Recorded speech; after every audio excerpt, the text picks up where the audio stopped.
adventures, hard work, responsibility. Pure wisdom, clear understanding, indecisive powers of the heart. I'm talking about the Ace of Arrows and the Ten of Staves. Coming up on Tarot Card Tuesday with Leo Brown. Hello everyone, hello. It is me, the fabulous Leo Brown, and this of course is Tarot Card Tuesday. Alright, I know I haven't done a tarot card video in a long while. I think the last video I did was the 8 and 9 of staves. And that was really it. But I decided I'm concluding the staves section of the series. And we're going to go into the 10 of staves, which is the final. There we go. And we're going to talk about the Ace of Arrows, which is the beginning of the arrows or the swords with certain decks, depending on the kind of deck you have.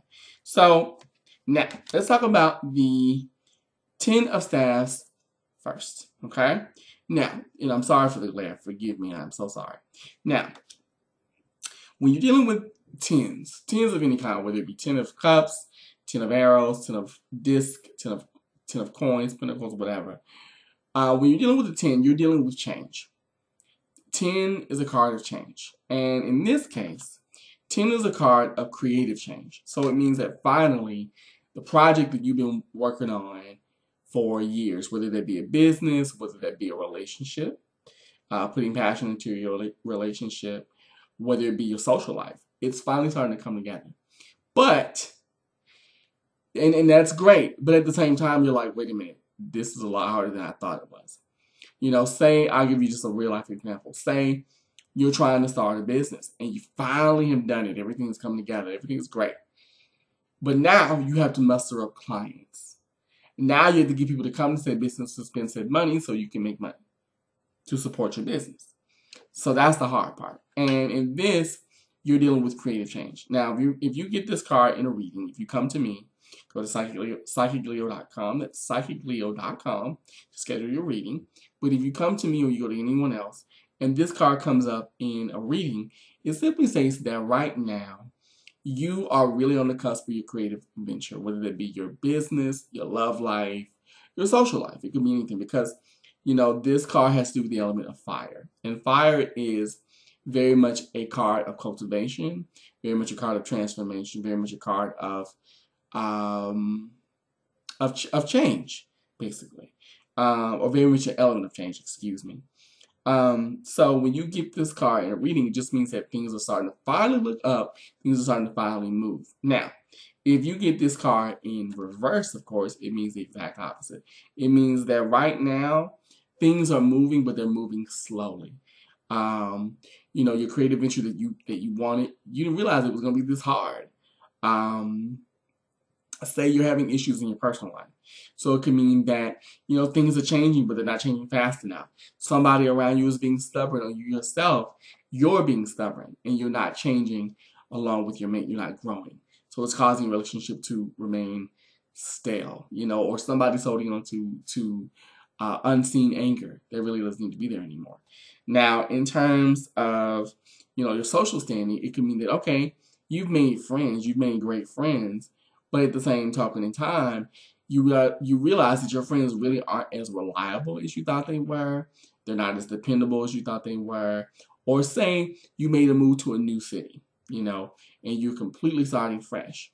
And you're realizing, okay, you know what, even though I made this move, moving to this new city it isn't what I thought it was going to be, basically. So those are just some examples of what this card may represent if you get it in a reading. It also depends on where you get this card as it pertains to what's going on in your life at the particular time. So basically, if you get the 10 of staves in a reading, be prepared for some hard work, some responsibility, and that, you know, you may feel like, oh my God, I'm overworked and I'm underpaid. I got too much to do. So just be prepared. Okay? All right. So now we're going to go into the Ace of Arrows. Now, in certain decks and certain cards, now this normally is the swords.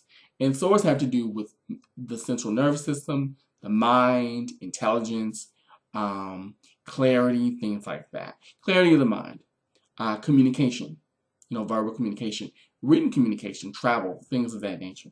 So when you get the Ace of Arrows in a reading, it pretty much means, if you get it in the upright, it pretty much means that right now, your mind is clear. You now know what you have to do. You now have made a decision and you've stuck with it. For instance, if, say, you get the Ace of Arrows along with the Ten of Staves in a reading. So say you get these cards together. I'm going to hold them up. Say you get the Ten of Staves and you get the Ace of Arrows together. Okay? Let's just say you have them together. You get them together in a reading. So you get them together in a reading. It pretty much means that for a while, things were really, really, really, really difficult for you in terms of creativity. You felt blocked. You felt like, oh my God, that's where the Ten of Staves comes in. You felt like, okay, I'm not growing, I'm not moving, or I'm growing, but I didn't realize that this growth was going to be this hard. But now, this is where the Ace of Arrows comes in.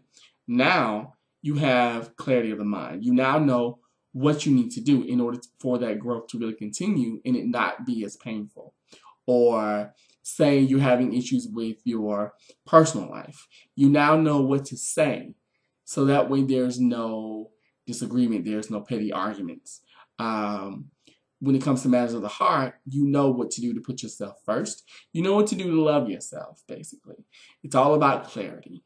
I'll give you a real life example. Another real life example in how these cards relate to one another.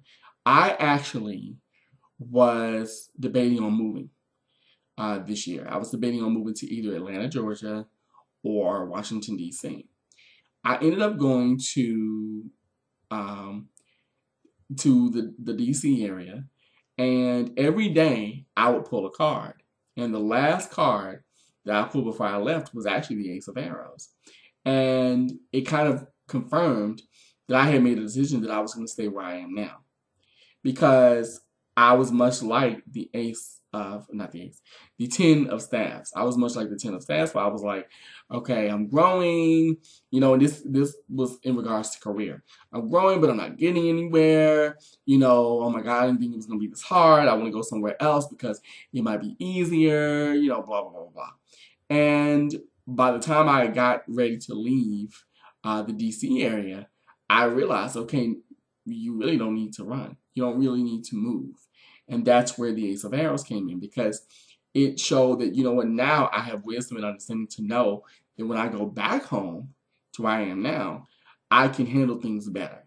Things won't be as hard, because oftentimes in life, we tend to make things harder than what they really are. So I'm just saying that that's how these cards can relate to one another if you get them together. Now, if you get the Ace of Arrows in reverse, of course, it means the opposite. It means that, your mind is all over the place. You're very indecisive. You don't know what you want. Unclear thought. You're kind of coming from a, how can I say, like you're wearing your heart on your sleeve. You're being guarded for no reason, really. And you're not allowing yourself to receive wisdom or to be understanding of other people's plights besides your own. So you're being kind of selfish. Now, when you get the Ace of Arrows just in general, whether it be reversed or, or upright, it just means that, right now you need to seek wisdom. You need to go within. You need to think before you act.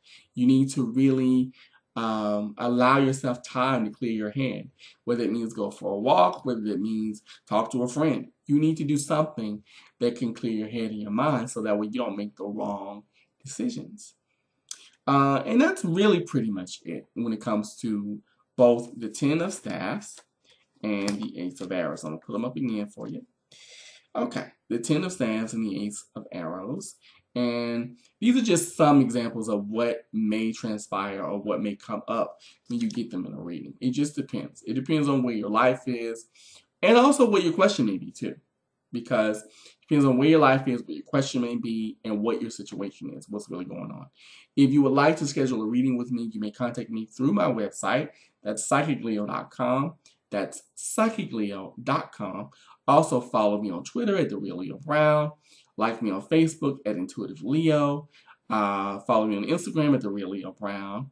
And until next time, this is me, honey, the fabulous Leo Brown. And I thank you both. I thank you all so much for watching this video. I hope it made sense. If you have questions, if you have comments, let me know in the comments below. Like in the comment section, leave them in the comment section. I do read every last comment. I do try to answer every question. So you're more than welcome to ask me questions. I have no problem with that. Until next time, I am the fabulous Leo Brown, and this has been Tarot Card Tuesday. Have a great night. Love yourselves, and I'll talk to you soon. Bye-bye.